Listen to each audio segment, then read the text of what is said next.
വളരെ നിർഭാഗ്യകരമായ ഒരു സംഭവമാണ് ഇപ്പോൾ ഉണ്ടായിട്ടുള്ളത്. നമ്മുടെ വഴിക്കടവ് പഞ്ചായത്തിലെ വെള്ളക്കട്ടയിലാണ് 3 കുട്ടികൾ ഫുട്ബോൾ കളിച്ച് കഴിഞ്ഞ് അവർ കുളിക്കാനോ മീൻ പിടിക്കാനോ മറ്റോ ആയിട്ട് പുഴയിലേക്ക് പോകുന്ന സമയത്ത് വൈദ്യുതാഘാതമേറ്റ് അപകടത്തിൽ പിണഞ്ഞു എന്നുള്ളതാണ് ലഭിക്കുന്ന വിവരം.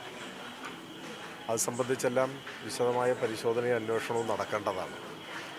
ഇപ്പോൾ അന്തരീക്ഷത്തിലുള്ളത് കേട്ടുകേൾവികളാണ്. പന്നിയെ പിടിക്കാൻ വേണ്ടി എന്തോ വൈദ്യുതി ലൈനിൽ നിന്നും അനധികൃതമായിട്ട് വൈദ്യുതി ലൈനിൽ നിന്നും ഇങ്ങനെ കമ്പി കൊളുത്തിയിട്ടെന്തോ പന്നിയെ പിടിക്കാൻ വേണ്ടിയുള്ള ശ്രമം നടത്തിയപ്പോൾ ആ കമ്പിയിൽ തട്ടി ഈ കുട്ടികൾ, ഇതറിയാതെ അതുവഴി വന്ന കുട്ടികൾ തട്ടി അപകടം പറ്റിയെന്ന നിലയ്ക്കാണ് വിവരങ്ങൾ പ്രചരിക്കുന്നത്. അപ്പോൾ നമുക്കിപ്പോൾ ഏതെങ്കിലും തരത്തിലുള്ള ഊഹാപോഹങ്ങളിൽ എത്തുന്നത് ശരിയായിരിക്കില്ല. സംഭവത്തെക്കുറിച്ച് വസ്തുനിഷ്ഠമായി അന്വേഷണം നടത്തുകയും അന്വേഷണത്തിൻ്റെ ഭാഗമായി വിശദാംശങ്ങൾ പുറത്തു വരികയുമാണ് വേണ്ടത്. ഏതായാലും വളരെ ദുഃഖകരമായ സാഹചര്യമാണ്. ഒരു കുട്ടി ആണ് ഇപ്പോൾ മരണപ്പെട്ടത്. ജിത്തു എന്നൊരു കുട്ടിയാണ് മരണപ്പെട്ടത്. ഇവിടെ ജില്ലാ ആശുപത്രിയിൽ പ്രവേശിപ്പിക്കപ്പെട്ട ഷാനു, അദ്ദേഹം അപകടനില തരണം ചെയ്തു. ഞാനിപ്പോൾ ആ കുട്ടിയെ കണ്ടു. കുട്ടിയുമായും കുട്ടിയുടെ അമ്മയുമായി സംസാരിച്ചു. അമ്മയുമായി ഫോണിൽ സംസാരിച്ചു, കുട്ടിയോട് സംസാരിച്ചു, ഡോക്ടറുമായി സംസാരിച്ചു. അപ്പോൾ അപകടനില തരണം ചെയ്ത ഇപ്പോൾ ഉള്ളത്. അങ്ങനെ ഭയപ്പെടാനില്ല ഈ ഷാനുവിൻ്റെ കാര്യത്തിൽ. മറ്റൊരു കുട്ടി പാലാട് ആശുപത്രിയിലുണ്ട്. അതും ഒബ്സർവേഷനിലാണ്. വേറെ അപകട സാധ്യതകളില്ല എന്ന് തന്നെയാണ്. ജിത്തു എന്ന ഒരു കുട്ടിയാണിപ്പോൾ മരിച്ചിട്ടുള്ളത്. ഇതാണ് നിലവിലൂടെ ആശുപത്രിയിൽ നിന്ന് നമുക്ക് ലഭിക്കുന്ന വിവരം. ഇതിൽ ഇപ്പോൾ കേൾക്കുന്ന വിവരം ഈ പറഞ്ഞ പോലെ പന്നിയെ പിടിക്കാനോ മറ്റോ ആണെന്ന് സംശയിക്കുന്നു. ആ വൈദ്യുതാഘാതമേറ്റ് അതറിയാതെ വന്ന കുട്ടികൾക്ക് അപകടം പറ്റിയെന്നുള്ളതാണ്.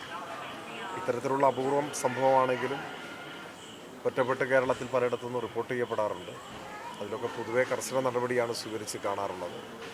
ഏതായാലും ഈ കാര്യത്തെ സംബന്ധിച്ച് വളരെ കാര്യമായ അന്വേഷണം നടത്തണം. അതിൻ്റെ ഭാഗമായി എന്താണെന്നുള്ളത് മനസ്സിലാക്കുകയും അനധികൃതമായി ഇത്തരത്തിലുള്ള കാര്യങ്ങൾ ചെയ്യുന്നത് അവസാനിപ്പിക്കുന്നതിന് വേണ്ട കർശന നടപടികൾ സ്വീകരിക്കുകയും വേണം. അപ്പോൾ എത്രയും പെട്ടെന്ന് അത്തരം അന്വേഷണ നടപടികൾ ഉത്തരവാദിത്തപ്പെട്ടവരുടെ ഭാഗത്തുനിന്ന് ഉണ്ടാവണം എന്നാവശ്യപ്പെടാനാണ് ഈ സന്ദർഭത്തിൽ നമുക്ക് ഇതിപ്പോൾ അനധികൃതമായ ഒരു ഫെൻസിങ് സംവിധാനമാണെന്നാണോ പ്രാഥമികമായി മനസ്സിലാക്കുന്നത്? അങ്ങനെയാണ് കേൾക്കുന്നത്. കാരണം ഔദ്യോഗികമായിട്ടുള്ള ഫെൻസിങ് സംവിധാനത്തിൽ തട്ടിയാൽ ആരും മരിക്കില്ല. അതിൻ്റെ ഇലക്ട്രിസിറ്റിയുടെ പവറും അതിൻ്റെ അത് കണ്ടിന്യൂസായി കടന്നു പോവുകയല്ല ചെയ്യുക. ഫെൻസിങ് എപ്പോഴും ഒരു സംരക്ഷണ കവചം എന്ന നിലയിലാണ്. അതിൽ ഇത്തരത്തിലുള്ള അപകടങ്ങൾ ഉണ്ടാവില്ല. ഈ അപകടത്തെ സംബന്ധിച്ച് ഇപ്പോൾ പ്രാഥമികമായി കേൾക്കുന്ന കാര്യമനുസരിച്ച് ഈ അനധികൃതമായിട്ട് ഇലക്ട്രിസിറ്റി ലൈനിൽ നിന്ന് കമ്പി കൊളുത്തി താഴെയിട്ടിട്ട് അങ്ങനെയൊക്കെയാണെന്നാണ് കേൾക്കുന്നത്. ഞാനത് ആധികാരികമായി പറയാൻ ഉത്തരവാദിത്തപ്പെട്ടവർ നമ്മളല്ല എന്നുകൊണ്ടാണ് അങ്ങനെയാണ് സംസാരം കേൾക്കുന്നത്. പക്ഷേ അത് അന്വേഷിക്കണം. അത് സംബന്ധിച്ചുള്ള ഗൗരവമായ അന്വേഷണം നടത്തണം. ഗൗരവമായ അന്വേഷണം നടത്തുകയും അതൊരു കുറ്റകൃത്യമാണ്. അത്തരം കുറ്റകൃത്യങ്ങൾ നാട്ടിലുണ്ടാവാൻ പാടില്ല. അത് തടയുന്നതിനാവശ്യമായ നടപടി സ്വീകരിക്കണം. കുറ്റക്കാർക്കെതിരെ കർശനമായ നടപടി സ്വീകരിക്കണം. അതാണ് ഈ ഘട്ടത്തിൽ നമുക്ക് പറയാനാവുക.